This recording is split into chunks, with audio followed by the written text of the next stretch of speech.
पिछले कुछ दिनों से आकाश जी की तबीयत ठीक नहीं चल रही थी। वह सो रहे थे। सुमन ने उन्हें जगाना उचित नहीं समझा। उसने अपने लिए चाय बनाई तथा बाहर बरामदे में अखबार पढ़ते हुए चाय पीने लगी। एक खबर पर उसकी नज़र ठहर गई। घर में काम करने वाले नौकर ने बुजुर्ग दंपत्ति की हत्या की। पुलिस ने उसे पकड़ लिया है तथा हत्या के कारणों की जांच कर रही है। सरकार चाहे बच्चों और बुजुर्गों की सुरक्षा के कितने भी दावे क्यों ना कर ले, जब तक हमारा सिस्टम ना बदले, लोगों की मानसिकता ना बदले, कुछ भी नहीं बदलने वाला। ओह, ना जाने कितना गिरेगा इंसान। कहते हुए उसके दिमाग में 4 वर्ष पुरानी घटना उथल पुथल मचाने लगी। आंटी, आप मूवी चलेंगी? अंदर आते हुए शिता ने पूछा। मूवी? हाँ आंटी, देवदास नाम की मूवी लगी हुई है ना बेटा, तुम दोनों ही देखाओ। मैं बूढ़ी, तुम दोनों के साथ कहाँ जाऊंगी? कहते हुए अचानक सुमन की आंखों में वह दिन उतर आया जब आकाश जी के मना करने के बाद भी बहू निशा और बेटे अंगद को मूवी जाते देख वह भी मूवी जाने की जिद कर बैठी थी। उसकी बात सुनकर बहू तो कुछ नहीं बोली थी, पर अंगद ने कहा था, माँ तुम कहाँ जाओगी हमारे साथ? मेरे एक दोस्त की फैमिली भी जा रही है, वहां से हम सब खाना खाकर ही लौटेंगे। अंगद के मना करने पर वह तिलमिला उठी थी, पर आकाश जी के डर से कुछ कह नहीं पाई थी क्योंकि उन्हें व्यर्थ थी। तकरार बिल्कुल पसंद नहीं थी। उनके जाने के पश्चात मन का क्रोध आकाश जी पर उगला तो उन्होंने शांत स्वर में कहा, सुमन गलती तुम्हारी है। अब वह बड़े हो गए हैं, उनकी अपनी जिंदगी है, फिर तुम क्यों बच्चों की तरह उनकी जिंदगी में हमेशा हस्तक्षेप करती रहती हो? अब जैसा तुम चाहोगी वैसा ही तो हमेशा नहीं होगा। तुम्हें मूवी देखना ही है तो हम दोनों किसी और दिन जाकर देख आएंगे। आकाश जी की बात सुनकर वह चुप हो गई थी। वैसे भी उनसे कुछ भी कहने का कोई फायदा नहीं था, पर बार बार किसी दोस्त के लिए खुद को नकारे जाने का दुख चुभ रहा था। ठंडे मन से सोचा तब लगा कि आकाश जी सच ही कह रहे हैं। कल तक उसकी उंगली पकड़कर चलने वाले बच्चे अब सचमुच बड़े हो गए हैं, पर अब खुद उनमें बच्चों जैसी जिद पता नहीं क्यों आती जा रही है। उसकी सास अक्सर कहा करती थी, बच्चे बूढ़े एक समान, लेकिन तब वह इस बात का मजाक बनाया करती थी। पर अब वह स्वयं भी जाने अनजाने उन्हीं की तरह व्यवहार करने लगी है। आखिर क्या आवश्यकता थी उनके साथ मूवी देखने जाने के लिए कहने की, जब वह स्वयं ही उससे चलने के लिए नहीं कह रहे थे? वही अंगद था जिसे वचन में अगर कुछ खरीदना होता या मूवी जानी होती तो पापा से कहने के बजाय उससे सिफारिश करवाता था। सच समय के साथ सब कितना बदलता बदलता जाता है। अब तो उसे माँ के साथ भी अच्छा नहीं लगता है, क्योंकि अब वह उसकी नज़रों में दक्कियानूसी और पुरातन थी, या उसके शब्दों में ओल्ड फैशन हो गई हैं, जिसे आज के ज़माने के तौर तरीके नहीं आते। जबकि वह अपने समय में पार्टियों की जान हुआ करती थी। लोग उसकी जिंदा दिली के कायल थे। समय के साथ उसमें परिवर्तन अवश्य आ गया था, पर फिर भी उसने सदा समय के साथ चलने की कोशिश की थी। पर अब तो उनका व्यवहार देखकर उनके साथ कहीं जाने का मन ही नहीं करता है। किसी ने सच ही कहा है, बचपन में 1 से 5 वर्ष के बच्चे के लिए माँ से प्यारा कोई नहीं होता। बाल्यावस्था में 5 से 12 वर्ष तक माँ उनका आदर्श होती है। किशोरावस्था तक पहुँचते पहुँचते बात पर टोकने वाली तानाशाह, यौनावस्था में उसके बच्चों को पालने वाली आया तथा बुढ़ापे में उनके लिए बोझ बन जाती है। अब शायद वह उनके लिए बोझ बन गई है। आंटी, आपकी सोच में डूब गई हैं। प्लीज चलिए ना, मैंने सुना है बहुत अच्छी मूवी है, आपको जरूर पसंद आएगी, आग्रह करते हुए शिमिता ने कहा। शिता की आवाज सुनकर सुमन अतीत से वर्तमान में लौट आई। उसने दिलीप कुमार और वैजंती माला द्वारा अभिनीत पुरानी देवदास भी देखी है, उपन्यास भी पढ़ा है। फिर शिता ने दोबारा आग्रह करने पर वह मूवी देखने के लोभ को रोकनस पर रोक नहीं पाई तथा उसका आग्रह स्वीकार कर लिया। उसकी सहमति पाकर शिमिता उसे तैयार होने का निर्देश देती हुई खुद भी तैयार होने चली गई। आकाश जी अपने एक दोस्त के बेटे की शादी में गए हुए थे। जाना तो वह भी चाहती थी, पर उसी समय यहां भी उसकी सहेली की बेटी का विवाह पड़ गया। आकाश जी ने कहा, मैं रवि के बेटे के विवाह में सम्मिलित होकर आता हूं तथा तुम यहां अपनी सहेली की बेटी के विवाह में सम्मिलित हो जाओ। कम से कम किसी को शिकायत का मौका तो न मिले। वैसे भी उन्होंने हमारे सभी बच्चों के विवाह में आकर हमारा मान बढ़ाया था, इसलिए दोनों जगह जाना आवश्यक है। आकाश जी के ना होने के कारण अकेले बैठकर बोर होती रहती या व्यर्थ सीरियल्स में दिमाग खपाती रहती। अब इस उम्र में समय काटने के लिए इंसान करे भी तो क्या करे। ना चाहते हुए भी टीवी देखना एक मजबूरी सी बन गई है या कहिए मनोरंजन का यही एक राज सस्ता और साधन रह गया है। वरना छोटी होती जा रही इस दुनिया में आज किसी के पास दूसरे के लिए समय ही नहीं है। वैसे भी आज जब अपने बच्चों को ही माता पिता की परवाह नहीं रही है तो किसी दूसरे से क्या आशा करना ऐसी स्थिति में जी रही है। सुमन के लिए शिमिता का आग्रह सुकून दे गया था। अतः थोड़े नागुर के पश्चात उसने उसका आग्रह स्वीकार कर लिया था। तैयार होते हुए अनायास ही मन में गुजरे समय के विचार आने लगे। 4 बच्चों के रहते हुए भी वह दोनों अकेले जिंदगी जी रहे हैं। एक बेटा मनीष और बेटी कविता विदेश में हैं तथा 2 अंगद और कीर्ति यहाँ मुंबई और दिल्ली में हैं। 2 बार विदेश जाकर मनीष और कविता के पास भी वह रहे थे, लेकिन वहां की भाग दौड़ वाली जिंदगी उन्हें रास नहीं आई थी। विदेश की बात तो छोड़िए, अब तो मुंबई और दिल्ली जैसे महानगरों का भी यही हाल है। वहां भी पूरे दिन ही अकेले रहना पड़ता है।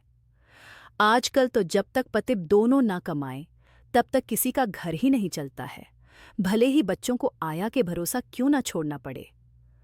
एक उनका समय था जब बच्चों के लिए इंसान अपना पूरा जीवन ही अर्पित कर दिया करता था, पर आजकल तो युवाओं के लिए अपना करियर बनाना ज्यादा जरूरी है। माता पिता की बात तो छोड़िए, कभी कभी तो उसे लगता है आज की पीढ़ी को अपने बच्चों की भी परवाह नहीं है। पैसों से वह उन्हें सारी दुनिया खरीदकर तो देना चाहते हैं, पर उनके पास बैठकर प्यार के 2 मीठे बोल के लिए उनके पास समय नहीं है। बच्चों के पास मन नहीं लगा तो यहाँ कानपुर अपने घर चले आए। जब आकाश जी ने इस घर को बनवाने के लिए लोन लिया था तब सुमन ने यह कहकर विरोध किया था कि क्यों पैसा बर्बाद कर रहे हो, बुढ़ापे में अकेले थोड़े ही रहेंगे। 4 बच्चे हैं, वह भी हमें अकेले थोड़े ही रहने देंगे। पर पिछले 4 वर्ष इधर उधर भटक कर अंततः अकेले रहने का फैसला कर ही लिया। किराए पर उठाया, घर खाली कराकर रहने लायक बनवा लिया था। कभी बेमन से बनवाया, घर अचानक बहुत अच्छा लगने लगा था। अकेलेपन से बचने के लिए पिछले 3 महीने पहले घर का एक पोर्शन किराए पर दे दिया था। आकाश और शीता अच्छे लोग लगे। उनका एक छोटा बच्चा और इस शहर में नए नए आए थे। आकाश एक प्राइवेट कंपनी में काम करता है। उन्हें घर की और हमें अच्छे पड़ोसी की जरूरत थी तो उन्हें घर किराए पर दे दिया। अभी आकाश और शिमिता को आए हुए हफ्ता भर भी नहीं हुआ था कि एक दिन शिमिता ने आकर उनसे कहा, आंटी, अगर आपको कोई परेशानी ना हो तो बबलू को आपके पास छोड़ जाऊं। हमें कुछ आवश्यक काम से जाना है, जल्दी ही आ जाएंगे। उसका आग्रह सुनकर पता नहीं क्यों वह मना नहीं कर पाई। उस बच्चे के साथ 2 घंटे कैसे बीत गए पता ही नहीं चला। इस बीच ना तो वह रोया ना ही परेशान किया। उसने उस बच्चे के सामने अपने पोते के छोड़े हुए खिलौने डाल दिए थे। वह उनसे ही खेलता रहा। उसके साथ खेलते और बातें करते हुए उसे अपने पोते विक्की की याद आ गई। वह भी लगभग इसी उम्र का है। उस बच्चे में वह अपने नाती पोतों को देखने लगी। उस दिन के बाद तो नित्य का क्रम बन गया। जिस दिन वह नहीं आता वह स्वयं आवाज देकर उसे बुला लेती। बच्चा उन्हें दादी कहता तो मन भाव विभोर उठता। धीरे धीरे शिमिता भी उसके साथ सहज होने लगी थी। कभी कोई अच्छी सब्जी बनाती तो आग्रहपूर्वक उसे दे जाती। एक दिन उसने उसे अपने पैरों में तेल लगाते हुए देख लिया तो उसने सुमन से तेल लेकर खुद उसके पैरों की मालिश कर दी। कभी कभी वह उसके सिर की मालिश भी कर दिया करती थी। कभी कभी उसे लगता इतना ही स्नेह तो उसे अपनी बहू बेटों से भी नहीं मिला है। कभी वह उसके नज़दीक भी आए तो सिर्फ इतना जानने के लिए कि उनके पास कितना पैसा है तथा कितना उन्हें मिलेगा। आकाश भी ऑफिस से आकर उनका हालचाल अवश्य पूछता। बिजली, पानी और टेलीफोन का बिल वही जमा कर दिया करता था। यहाँ तक कि बाजार जाते हुए भी वो अक्सर उनसे पूछने आता कि उन्हें कुछ मांगाना तो नहीं है। उनके रहने से उनकी काफ़ी समस्याएं हल हो गई थीं। कभी कभी उसे लगता अपने बच्चों का सुख तो उन्हें मिला नहीं, पर इस बुढ़ापे में भगवान ने उनकी देखभाल के लिए इन दोनों को भेज दिया है। आकाश जी ने उसे कई बार समझाया कि किसी पर इतना विश्वास करना ठीक नहीं है। पर वह उनको यह कहकर चुप करा दिया करती कि आदमी की पहचान है मुझे। यह संस्कारी और सुशील लोग हैं, अच्छे परिवार से हैं, अच्छे संस्कार मिले हैं, वरना आज के समय में कोई किसी का इतना ध्यान नहीं रखता है। आंटी जी, आप तैयार हो गई? आकाश ऑटो ले आए हैं। शिमिता की आवाज ने सुमन को विचारों के बवंडर से बाहर निकाला। आजकल ना जाने क्या हो गया है। उठते बैठते खाते पीते अनचाहे विचार आकर उसे परेशान करने लगे थे। हाँ बेटी, बस अभी आई, कहते हुए पर्स में कुछ रुपए यह सोचकर रख लिए कि मैं बड़ी हूं, आखिर मेरे होते हुए मूवी के पैसे वह लोग देंगे तो उचित नहीं लगेगा। आग्रह कर मूवी की टिकट के पैसे उन्हें पकड़ाए। मूवी अच्छी लग रही थी। कहानी के पात्रों में वह इतना डूब गई कि समय का पता ही नहीं चला। इंटरवल होने पर उसका ध्यान भंग हुआ। इंटरवल होते ही आकाश उठकर चला गया तथा थोड़ी देर में पॉपकॉर्न तथा कोका कोला लेकर आ गया। शीता और उसे पकड़ाते हुए यह कहकर चला गया कि काउंटर पर पैसे बाकी उन्हें लेकर आता हूं। मूवी प्रारंभ होने भी नहीं पाई थी कि बच्चा रोने लगा। आंटी, मैं इसे चुप कराकर अभी आती हूं, कहकर शिमिता भी चली गई। आधा घंटा हुआ, 1 घंटा हुआ, पर दोनों में से किसी को भी ना लौटते देखकर मन आशंकित होने लगा। थोड़ी थोड़ी देर बाद वह मुड़कर देखती, पर फिर यह सोचकर रह जाती कि शायद बच्चा चुप ना हो रहा हो, इसीलिए वह दोनों बाहर ही रह गए होंगे। सच में छोटे बच्चों के साथ मूवी देखना कितना कठिन है, इसका एहसास है उसे। उसके स्वयं के बच्चे जब छोटे थे तब टॉफी बिस्किट सब लेकर जाने के बाद भी कभी कभी इतना परेशान करते थे कि मूवी देखना ही कठिन हो जाता था। कभी कभी तो सैया आकाश जी को उनको लेकर बाहर ही खड़े रहना पड़ जाता था। उन्होंने तो कुछ वर्षों तक मूवी देखनी ही छोड़ दी थी। यही सोचकर अनचाहे विचारों को झटक कर सुमन ने मूवी में मन लगाने का प्रयत्न किया। वह फिर कहानी के पात्रों में खो गई। अंत अच्छा था, पर फिर भी आंखें भर आईं। आंखें पोंछ पोंछ कर वह इधर उधर देखने लगी। इस समय भी आकाश और शिमिता को ना पाकर वह सहम उठी। काफी दिनों से वह अकेले घर से बाहर नहीं निकली थी और डर भी लग रहा था। समझ में नहीं आ रहा था कि वह उसे अकेला छोड़कर कहाँ गायब हो गए। बच्चा चुप नहीं हो रहा था तो कम से कम एक को तो अब तक उसके पास आ जाना चाहिए था। धीरे धीरे हॉल खाली होने लगा, पर उन दोनों का कोई पता नहीं था। घबराए मन से वह अकेले ही बाहर चल पड़ी। हॉल से बाहर आकर अनजान चेहरों में उन्हें ढूंढने लगी। धीरे धीरे सब जाने लगे। अंततः एक और खड़ी होकर वह सोचने लगी कि अब वह क्या करें, उनका इंतजार करें या ऑटो करके घर चली जाएं। माँ जी, यहां किसका इंतजार कर रही हो? उसको ऐसे अकेला खड़ा देखकर वॉचमैन ने उनसे पूछा। बेटा, जिनके साथ आई थी वह नहीं मिल रहे हैं। आपके बेटा बहुत थे। हाँ, कुछ और कहकर वह बात का पतंग नहीं बनाना चाहती थी। आजकल सब ऐसे ही होते हैं। बूढ़े माता पिता की तो किसी को चिंता ही नहीं रहती है। कहते हुए वह बुदबुदा उठा था। वह शर्म से पानी पानी हो रही थी, पर और कोई चारा न देखकर तथा उसकी सहानुभूति पाकर हिम्मत बटोरकर कहा, बेटा, एक उपकार करोगे? कहिए माँ जी, मुझे एक ऑटो रिक्शा बुला दे। उसने सुमन का हाथ पकड़कर सड़क पार करवाई और ऑटो में बिठा दिया। घर पहुंचकर जैसे ऑटो से उतरकर दरवाजे पर लगे ताले को खोलने के लिए हाथ बढ़ाया तो खुला ताला देखकर वह हैरान रह गई। वह हड़बड़ा कर अंदर घुसी तो देखा अलमारी खुली पड़ी है तथा सारा सामान जहां तहां बिखरा पड़ा है। लाखों के गहने और कैश गायब हैं। मन कर रहा था कि खूब जोर जोर से रोएं, पर रोकर भी क्या करती। उसे शुरू से ही गहनों का शौक था। जब भी पैसा बचता उससे वह गहने खरीद लाती। सदास्य आकाश जी जब कभी उसके इस शौक पर हंसते तो कहती, मैं पैसा व्यर्थ नहीं कमा रही हूं, कुछ ठोस चीज ही खरीद रही हूं। समय का काम समय पर काम आएगी। पर समय पर काम आने के बजाय उन्हें तो कोई और ही ले भागा। कीर्ति के दिए 1100 रुपये उसने अलग से रख रखे थे। घर में कुछ काम करवाया था और अभी कुछ होना बाकी था। उसके लिए कॉन्ट्रैक्टर को एडवांस देना था। आकाश जी ने उन रुपयों में से उसे देने के लिए कहा तो उसने यह कहकर मना कर दिया कि वह इनसे अपने लिए कान की नई डिजाइन के बूंदे खरीदेगी। कॉन्ट्रैक्टर को देने के लिए जाने से पहले ही आकाश जी ने 1 लाख रुपए बैंक से निकलवाए थे, पर वायदा करने के बाद भी निश्चित तिथि पर कॉन्ट्रैक्टर ना काम के लिए आया और ना ही पैसे ही ले गया। वह पहले भी एक दो बार ऐसा कर चुका था। जब भी ऐसा होता, वह मजदूरों का रोना लेकर बैठ जाता कि काम के करने के लिए मजदूर ही नहीं मिल रहे हैं। उसने अपनी सहेली की बेटी की शादी में पहनने के लिए बैंक के लॉकर से गहने निकलवाए थे, पर आकाश जी के भी उसी समय विवाह में जाने के कारण वह उन्हें वापस नहीं रख पाई थी। सब एक झटके में चला गया था।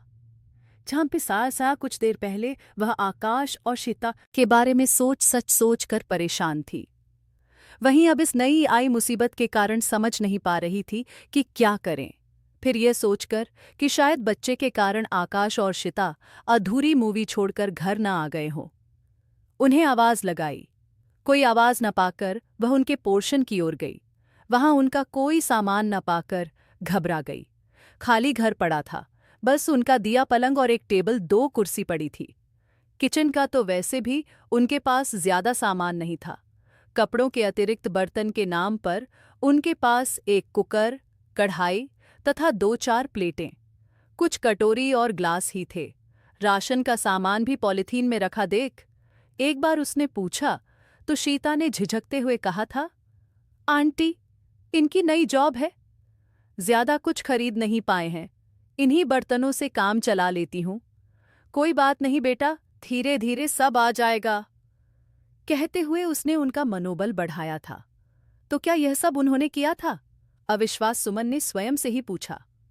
उसे याद आया वह पल जब वह शादी में सम्मिलित होने के लिए निकल रही थी। तब आदतन उसने शिता को आवाज लगाकर घर का ध्यान रखने के लिए कहा। तब उसने हसरत भरी नजर से उसे देखते हुए कहा था, आंटी, बड़ा सुंदर हार है, पूरे 2 लाख का हीरे जड़ित हार है। तब उसने बिना कुछ सोचे समझे गर्व से कहा था। अब वह पछता रही थी। उन्हें कैश और गहनों के बारे में सब पता था, तभी शायद उन्होंने यह साजिश रची थी। विश्वास न होने के बाद भी सारे सबूत उनकी ओर ही इशारा कर रहे थे। अब चोरी से भी ज्यादा दुख तो उसे इस बात का था कि जिन पर उसने विश्वास किया उन्हीं ने उसकी पीठ में छुरा घोंपा। गलती उनकी नहीं उसकी थी, जो आकाश जी के बार बार समझाने के बाद भी वह उनकी मीठी मीठी बातों में आ गई। अब पूरी तस्वीर एकदम साफ नजर आ रही थी। मूवी देखने का आग्रह करना, बीच में उठकर चले जाना, सब कुछ उसके सामने किसी फिल्म की तरह घूम रहा था। कितने शातिर ठग थे वह। किसी को शक ना हो इसलिए इतनी सफाई से पूरी योजना बनाई। उसे मूवी दिखाने ले जाना भी उसी योजना का हिस्सा था। उन्हें पता था कि आकाश जी घर पर नहीं है। इतनी गर्मी में कूलर एवं एसी की आवाज में आस पास में किसी को भी सुनाई नहीं देगा और वह आराम से अपना काम कर लेंगे तथा भागने के लिए भी समय मिल जाएगा। कहीं कोई चूक नहीं, शर्मिंदगी या डर नहीं था। आश्रय तो इस बात का था, आदमी के पहचान का दावा करने वाली सुमन को इतने दिन उनके साथ रहने के बाद भी कभी उन पर शक क्यों नहीं हुआ। खुद को संभालकर आकाश जी को फोन किया। घटना की जानकारी देते हुए वह रोने लगी थी। उसे रोता देखकर उन्होंने उसे सांत्वना देते हुए पड़ोसी वर्मा जी के घर जाकर सहायता मांगने के लिए कहा। वह भागती हुई बगल में रहने वाली राधा वर्मा के पास गई। राधा वर्मा को सारी स्थिति से अवगत कराया तो उसने कहा, कुछ आवाजें तो आ रही थीं, पर मुझे लगा कि शायद आपके घर में कुछ काम हो रहा है, इसलिए ध्यान नहीं दिया भाभी जी। अब जो हो गया सो हो गया। परेशान होने या चिंता करने से कोई फायदा नहीं है। वैसे तो चोरी किया गया सामान मिलता नहीं है, पर कोशिश करने में कोई हर्ज नहीं है। चलिए थाने पर एफआईआर लिखवा देते हैं। वर्मा साहब ने सारी बातें सुनकर उससे कहा। पता नहीं वर्मा साहब की बातों में उसके लिए दुख था या व्यंग, पर वह यह सोचकर रह गई कि जो सच है वही तो सब वह कह रहे हैं। अब ऐसे समय में 10 लोगों की 10 तरह की बातें तो सुननी ही पड़ेंगी। उनके साथ जाकर एफआईआर दर्ज करवाई। पुलिस इंस्पेक्टर ने सुमन के बयान को सुनकर कहा, इस तरह के कपल की तलाश तो हमें काफी दिनों से है। कुछ दिन पहले हमने पेपर में सूचना भी निकलवाई थी तथा लोगों से सावधान रहने के लिए कहा था, पर शायद आपने ध्यान नहीं दिया। वह कई जगह ऐसी चोरियां कर चुके हैं, पर किसी का भी बताया हुआ हुलिया किसी दूसरे से मैच नहीं करता। शायद वह अलग अलग जगहों पर अलग वेशों और अलग नाम के व्यक्ति बनकर रहते हैं। वह कई भाषाएं भी जानते हैं। क्या आप उनका हुलिया बता सकेंगी? कब से वह आपके साथ रह रहे थे? सुमन को जो पता था उसकी सारी जानकारी पुलिस को दे दी। पुलिस ने जिस ऑफिस में वह काम करता था वहां जाकर पता लगाया तो पता चला कि इस नाम का कोई आदमी उनके यहाँ काम ही नहीं करता। उसकी बताई जानकारी के आधार पर बस स्टेशन और रेलवे स्टेशन पर भी उन्होंने अपने आदमी भेज दिए। पुलिस ने घर आकर मुआयना किया पर कहीं कोई सुराग नहीं मिल पाया। यहाँ तक कि उनकी उंगलियों के निशान भी नहीं पाए गए। लगता है यह का वही दंपति हैं जिसकी हमें तलाश है। बहुत ही शातिर चोर हैं, पर कब तक बचेगा हमसे? हम लोग कई बार सिविलियन से आग्रह करते हैं कि वह नौकर और किराएदार रखते समय पूरी सावधानी बरतें, उसके बारे में पूरी जानकारी रखें, जैसे वह कहाँ काम करता है, उसका स्थायी पिता, फोटोग्राफ इत्यादि। पर आप लोग तो समझते ही नहीं हैं। जब घटना हो जाती है तब आते हैं। इंस्पेक्टर ने आक्रोशित स्वर में कहा था। इंस्पेक्टर साहब, हमारा सामान तो मिल जाएगा? इंस्पेक्टर की बातों का अनसुना कर सुमन ने पूछा। माँ जी कोशिश तो कर रहे हैं, आगे ईश्वर की इच्छा। वैसे इतना कैश और गहनों को घर में रखने की क्या आवश्यकता थी? वह आपके किराएदार थे। इसका कोई प्रमाण है आपके पास? इसका हमारे पास तो कोई प्रमाण नहीं है। इनकम टैक्स से बचने के लिए आकाश जी ने कोई एग्रीमेंट ही नहीं करवाया था। उनसे किराए की रसीद भी नहीं लेते थे। थोड़ी सी परेशानी से बचने के लिए उन्होंने स्वयं को अपराधियों के हवाले कर दिया था। कुछ एडवांस देने के लिए अवश्य कहा था, पर जब उन्होंने असमर्थता जताई तो पता नहीं क्यों उनकी मजबूरी देखकर मन पिघल गया। उस समय यही लगा कि हमें पैसों की आवश्यकता तो है नहीं, हमें तो सिर्फ अपना अकेलापन बांटने या घर की रखवाली के लिए अच्छे लोग चाहिए। उनकी बातों से वह लोग अच्छे लग रहे थे। एक बच्चे वाला दंपति जोड़ा था। संदेह की कोई बात ही नजर नहीं आई, अतः ज्यादा जांच पड़ताल किए बिना उन्हें रख लिया। उन्होंने जो बताया वही सच मान लिया। यही तो गलती करते हैं आप लोग, बिना एग्रीमेंट करवाए किराएदार रख लेते हैं। एग्रीमेंट करवाया होता तो उसमें सब कुछ लिखा होता। अब किसी के चेहरे पर तो लिखा नहीं रहता कि वह शरीफ है या बदमाश। वह तो भला है कि आप सही सलामत हैं, वरना ऐसे लोगों को अपने उद्देश्य को पूरा करने के लिए किसी का खून भी करना पड़े तो पीछे नहीं हटते। उसे चुप देखकर इंस्पेक्टर ने कहा। इंस्पेक्टर की कड़वी बातें सुनकर भी वह चुप रही। सचमुच परिस्थितियां कभी कभी अच्छे भलों को बेवकूफ बना देती हैं। भरे मन से घर लौट आई। दूसरे दिन आकाश जी भी आ गए। उन्हें देखकर वह रोने लगी। उसको रोता देखकर आकाश जी ने उससे कहा, जब मैं कहता था कि किसी पर ज्यादा विश्वास नहीं करना चाहिए, तब तुम मानती नहीं थी। उन्हीं के सामने अलमारी खोलकर रुपए निकालना रखना सब तुम ही तो करती थी। मुझे ही क्यों दोष दे रहे हो? आप भी वह बैंक से पैसा निकलवाने के लिए चेक उसी को देते थे। उसने झुंझुलाकर उत्तर दिया। कई दिन बीत गए पर उनका कोई सुराग नहीं मिला। कभी सोचती तो उसे एकाएक विश्वास ही नहीं आता कि वह इतने दिनों तक झूठे और अपराधी लोगों के साथ रहती रही।